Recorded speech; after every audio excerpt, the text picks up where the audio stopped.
Hey everybody, John Brown here, and today I'm going to be reviewing the board game Seasons. Seasons is not only quite possibly the world's most colorful board game ever made, but the idea behind Seasons is different wizards or sorcerers or whatever getting together for a competition to see who is the best. This competition takes place over 3 years, and in each of those years there are of course 4 seasons. In the game there'll be card drafting, rolling dice to select actions, and there will be playing cards that are either spells or minions out into the field using mana. So is this game just a conglomeration of a bunch of mechanisms in other games, or is it its own game in and of itself? Well, let's go ahead and take a look at how the game is played and what I think about it. So, when we talk about Seasons, first thing I want to point out is the actually very well-designed insert for the box. I like to point this out when companies do this well because it isn't often done well, and when it is done well, it's very helpful.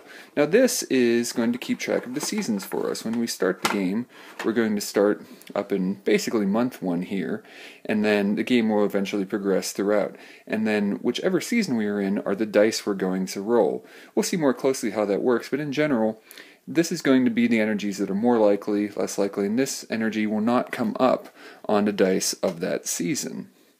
Now, whenever you take a transmute action we'll get to, where basically you're turning in your energy for points, or in this game they're known as crystals.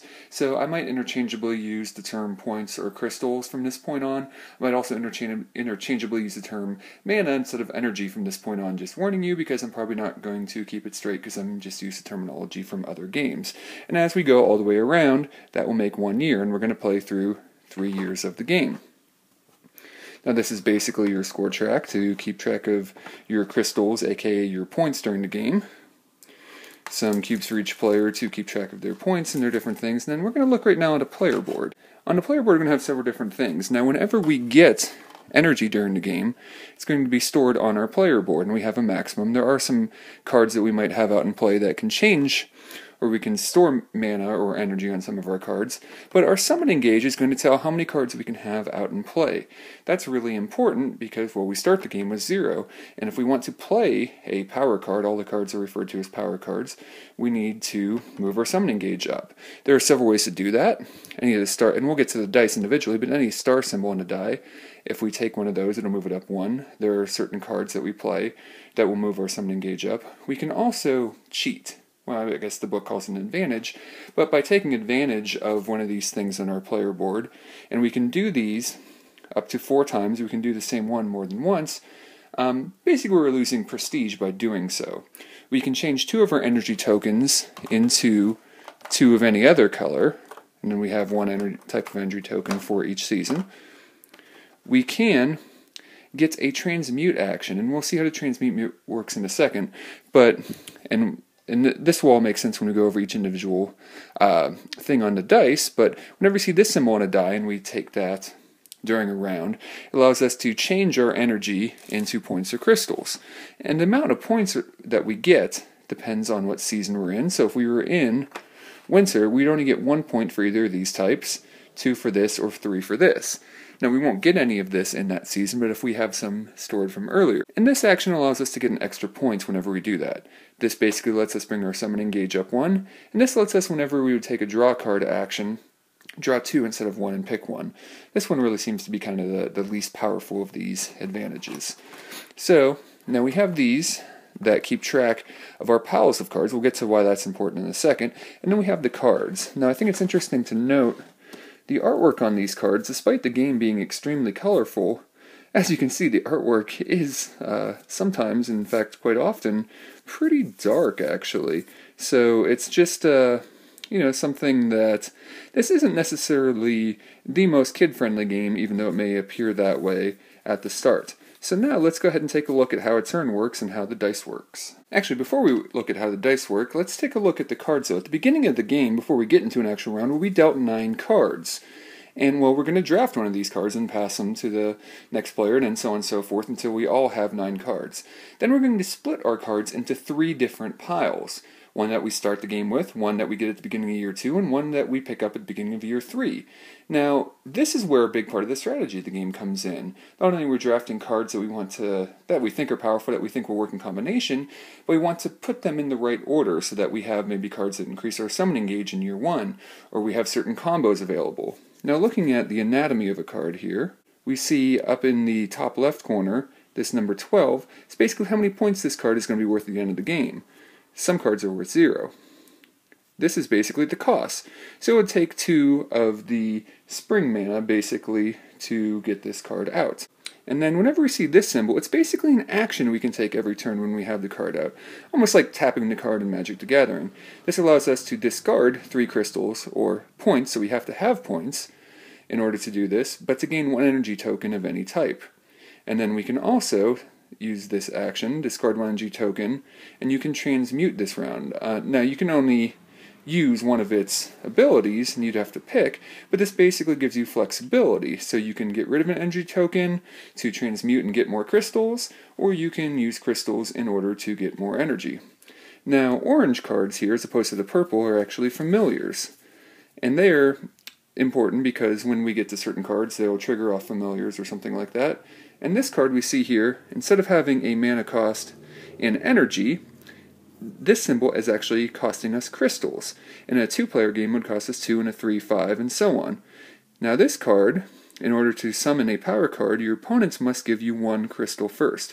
So there are going to be several cards in the game that are basically leeching off your opponents and giving you points whenever they do things. And that's why it costs more to get out depending on the number of players. This one, every time a season changes, we get an energy token. Well, that's pretty interesting. There are also cards that let you basically change what's going on in the game. For example, this card doesn't cost anything to get out. It counts as 8 points at the end of the game and allows us to move the season token backwards or forwards 3 spaces. So for example, and this would just be a combination, if we have that one that lets us get a token whenever we change the season, if we were currently right here and we use that card, we could move the marker back 1. That would change seasons again. So we would get an energy token. Then at the end of the round, we would move forward again, and then we would get another energy token. So we basically got 2 extra energy tokens by changing the season. So, during a round, whoever is the start player is going to roll dice equal to the number of players plus 1. So we would roll 3 dice in a 2-player game. And we see on these dice several different symbols. As I said before, this star symbol, if we take it, and if we were the player that rolled a dice, we'd get first selection, and we would go in turn order, each selecting a die. This symbol would give us plus 1 in our summoning gauge. This would give us 2 of the water mana. And as we see, we have the fire energy over here. So obviously this one's a little bit better than this one. We're getting 2 mana and a summoning gauge. This one we're only getting 1. However, maybe we really need this type of mana. Here, anytime we see just a number, that's a number of points we get. Now, the dice also have things or crystals. This gives us 6 points or crystals. Here we see that transmute energy. So after we select our dice in turn order, then we can do several different things. We can transmute if we have this symbol, or if we take this cheating action, at any point during our turn. Now we're obviously going to collect our mana right away. Any mana that can't fit, we can swap out mana we have and put mana in, or energy, and basically play cards if our summoning gauge allows. And then our summoning gauge will increase right away, of course. And we can play as many cards as we can possibly play during the round. So we might have 1 left on our summoning gauge. We might be at a summoning gauge of 5, and we have 4 cards out.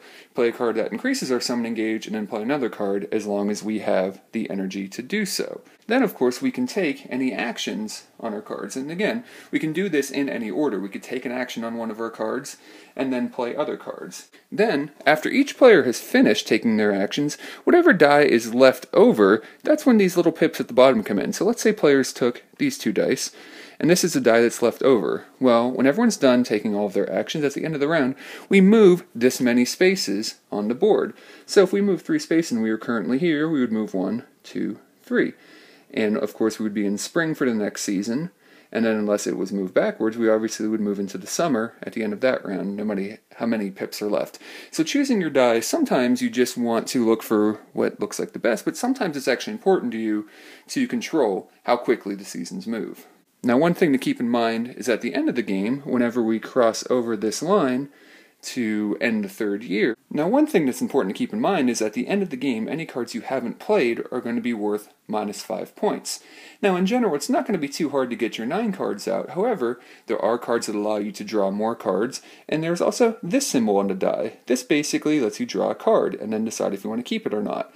So that's one thing that's important to keep in mind. If you want to keep a card, you have to be sure you want to play it and that you can. I'll show you a few more of the cards. Now, here's, of course, a rather interesting looking card, and again, the cards can be a little dark compared to the rest of the look of the game. This allows you to discard or sacrifice one of your familiars and gain 4 energy tokens. So not only can this be pretty powerful, but maybe you don't want to sacrifice one of your familiars. Well, there are cards in the game that give you a bonus for not having any familiars at the end of the game.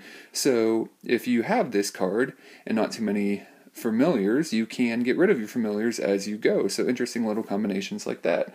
Here's a card. It costs 20 points to get out, but it's worth 30 at the end of the game. So you might want to rush up to get some points or crystals to be able to get this card out. This card allows you to basically reduce the cost of other cards you get out. So you can pick one energy symbol in a card and basically ignore it. This is actually one of my favorite cards. This card allows you to decide if you want to keep the die that you took or re-roll it, and then you have to keep the re-rolled one. So there's lots of interesting things. Now here's an interesting little familiar, and every game is going to be a little bit different when you play this. This guy started out in our game and got out really early, and basically at the end of the round you're going to lose 3 points if you have this guy. So a lot of people are spending this water energy to get rid of him and pass him along, and he keeps going around the table. So, this can really change the feel of a game, having a card out like this where everybody has to deal with as they're playing the game. Okay, so is Seasons just a hodgepodge of mechanisms? No, it's its own game. The mechanisms work well. It's not just, drafting of 7 Wonders and dice rolling and Kings. I mean, the dice are very different. The dice are awesome. One of my favorite things about the game, the big clunky dice. The symbols aren't that difficult once you get used to them. I'd say give this game at least 2 playthroughs. The first one might, let you get familiar with some of the cards and some of the combinations that are out there. Yeah, it doesn't feel like this sorcery competition, but the mechanisms that are there are fun. I mean, depending on what cards you have out, games are going to feel a little bit differently, different strategies you'll go for. There is an expansion. I don't know how many plays you'd really get bored of the original cards. I haven't yet, but there is an expansion with more cards, so that's good to know. The mechanisms that are here are enjoyable. The drafting, once you know the game especially, is more enjoyable and know some of the cards. Deciding what year to put them in is really important. Do I want to get that other card? Yeah, I know I can get all my cards out. Do I want to take that risk? Is always interesting. And, each game's going to play differently depending on what's out there, which is one of the things I like. Maybe not dramatically differently, but things like that one guy that people pass around definitely makes a big difference in the game. Overall, this is the, kind of the definition of a midweight game. It's not that complicated once you get used to the iconography, which isn't that complicated. It's not that difficult, but it's not super simple either. There's definitely a lot of interesting decisions throughout the game. I heard Meeples on Meeples say this game might be something to introduce Magic the Gathering players to board gaming. I don't know about that. I mean, I've played quite a bit of Magic. I'd say the game to do that is probably Mage Wars, a game I'll probably be reviewing here in a little while. But overall, this is a pretty solid game. Bear in mind, if you're turned off by how colorful it looks, don't be. It's not a kid's game. But it's not horribly dark either. It's just, but overall the artwork's fantastic and one of the appealing things about the game. And I really think the mechanisms come together to make something that's pretty fun if that midweight sort of game is your thing.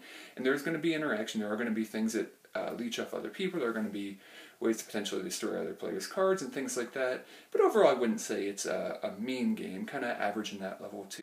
So overall, other than a little warping on the player boards and things, which isn't bad, and it's kind of annoying that that summoning gauge is such a small spot and you're just putting a cube on it, and sometimes you can bump it off. You got to remember, where you're at and things like that. Overall, the components are fantastic. The artwork's really great. Kind of this weird balance between cartoonish and dark that I actually really enjoy. And the mechanisms, while nothing revolutionary, come together in a pretty solid game. So, if this midweight, somewhat interactive game looks interesting to you, I definitely suggest trying it out. Maybe trying it out twice so that you get a good look at several different cards. Not every card's going to come out in a game, and how those combinations can work together. So that's Seasons, and hopefully I'll be back to talk to you guys soon. If you're watching me on Board Game Geek, be sure to check out my YouTube channel. I may be doing some more videos that maybe won't really fit on the Geek, maybe doing like a Hearthstone video, the Blizzard's online card game, things like that. And thanks a lot for watching. We'll talk to you later. Alright, bye.